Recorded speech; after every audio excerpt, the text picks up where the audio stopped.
Hey folks, welcome to the Market Internal Review for June 12th, 2023. Today was a rather interesting yet exciting day with the large gap up we had at the open. We did see a pretty decent bullish signal right out of the gate with AD and Volt both green and a bullish trend on their 20 SMAs. We had some good average tick closure over zero action, but you'll notice that the trend line wasn't really giving us a designated balance or imbalance indication.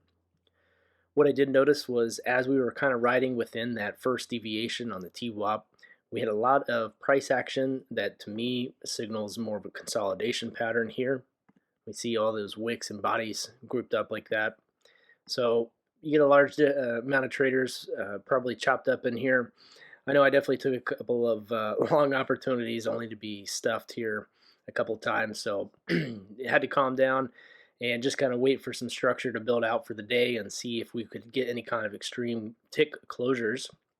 We didn't really see any extreme tick closures all day, but what we did see was some extreme lows. Right here around 10:30, we made a good low price at that lower first deviation band.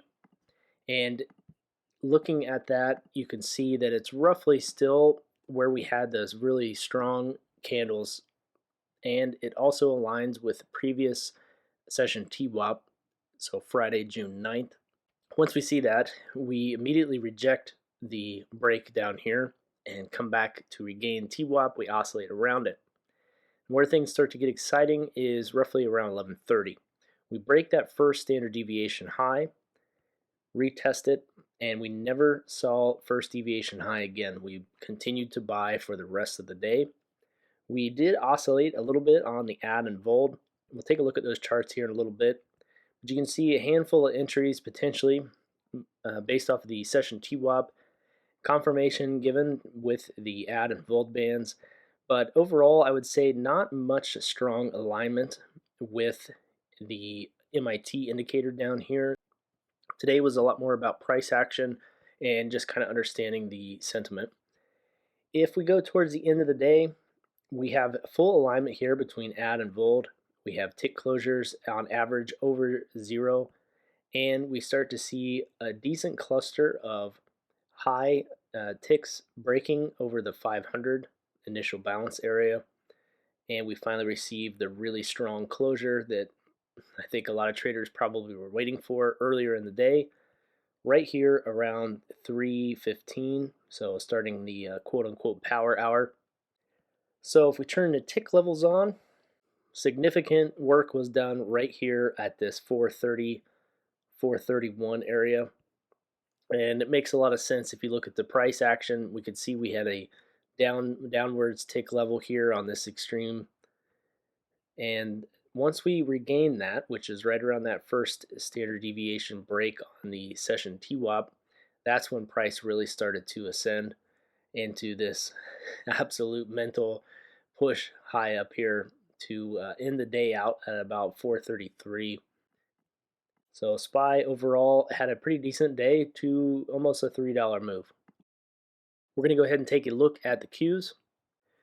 Qs had roughly the exact same structure, same consolidation blocks of price here, regained the session TWAP, and bought that first deviation break and just went for it, rode the second deviation the entire rest of the day. Take a look at the Dow. Dow had a semi-bullish day. We did have some weakness here towards the morning, and I would actually say it had better alignment with the internals. We see that strong low tick. We get the kind of response I would expect with that, the standard deviation break. The reclaim, somewhat weak, not reclaiming session TWAP yet. And then when we're full green on AD and Volt, that's when Dow really takes off. Likewise in that end of day session. So Dow actually I think had a little bit better alignment. Let's take a look at the Russ. Okay, Russ was a little bit more volatile, I would say, here at the open. We had a strong downward move irrespective of the internals, oscillated more volatilely around the session TWAP, bouncing and breaking session first deviation a handful of times for the whole day, and they did not see near the buy that the Qs and the SPY saw. So this had a lot more of a range-based structure. And actually, every time we had a dip on add and volt, it looks like that was Russell perhaps pushing the internals down, or that part of the NYSE. We see this a handful of times. Look at that strong bearish reversal potentially here on the volume for NYSE. Strong bearish price action on the add and a 20 SMA, and that's right where we see that sell-off. And then boom, right where add and volt flip green on their trends and their overall price structure, that's right where Russ starts to go up, breaks that level and first deviation high. So that's pretty fascinating. Whatever basket of stocks the Russell has perhaps was being impacted by the New York Stock Exchange in a more heavier way compared to the other indices. We will flip over here to the tick chart. Looking at tick chart, I can see right in that 500 plus minus range. We've got the chunks that I like to discuss.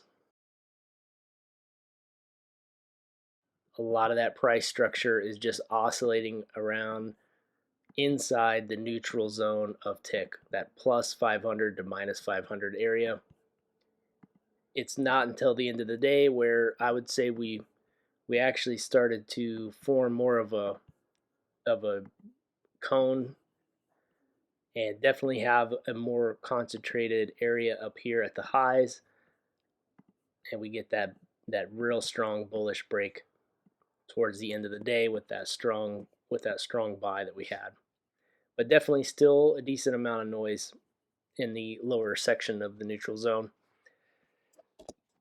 Taking a look at trend. So trend, you can see not a strong bullish signal, towards the bullish signal, but not strong at all. This isn't what I would consider a strong, bullish day per trend. And you can see a couple times we had those sell-offs with the 20 SMA cross to the upside, which is bearish for trend. Then we get a reversal around that 12:30 time. So if we go look at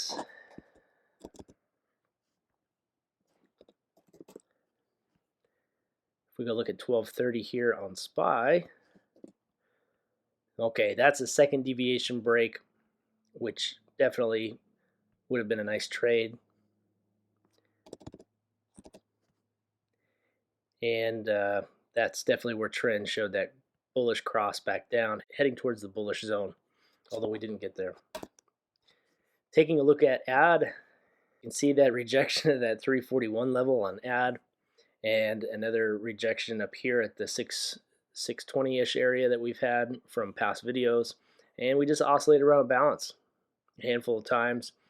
12:30, let's see, 12:30, where's 12:30? So 12:30, oddly enough, looks like it's a localized top. We pivot around that a handful of times in the morning, and we bounce off of it down here at the end of the day. Quite fascinating. But yeah, some bullish activity here, but just nothing really strong, which was surprising for me. I was expecting with such a strong buy that the add and the volt would really be lit up today. Volt, you can see we did have enough volume to push through this particular area that we had bounced off of a handful of times today, but we only really hit that bullish, extreme bullish volume area right towards the end of the day around that 315. Given that we've got some FOMC and some other data releases tomorrow and this week, I'm not going to really try to do any kind of prediction on what volt or add might be telling us to expect for the days ahead. When we have these kinds of events, they really break a lot of statistical models, and it's definitely more set up trades for after the announcements, for after the data releases. If you're not able to weather storms, it's nothing you really want to trade. So I definitely will be exercising extreme patience going into this week and until the end of the week. For the most part, the monthly TWAP, we oscillated right in between the first upper deviation and second deviation bands. So overall, still bullish from a monthly perspective, utilizing the monthly TWAP. Roughly held this first deviation high on monthly TWAP and managed to meet the second deviation TWAP right here and tried to break that a handful of times. It'll be very interesting to see what happens tomorrow with the price after all the data release. And only one extreme closure. I like to say that the first extreme closure on the day, these green or red crosses on the tick histogram, set the tone for the day, and we didn't really get that until the end of the day.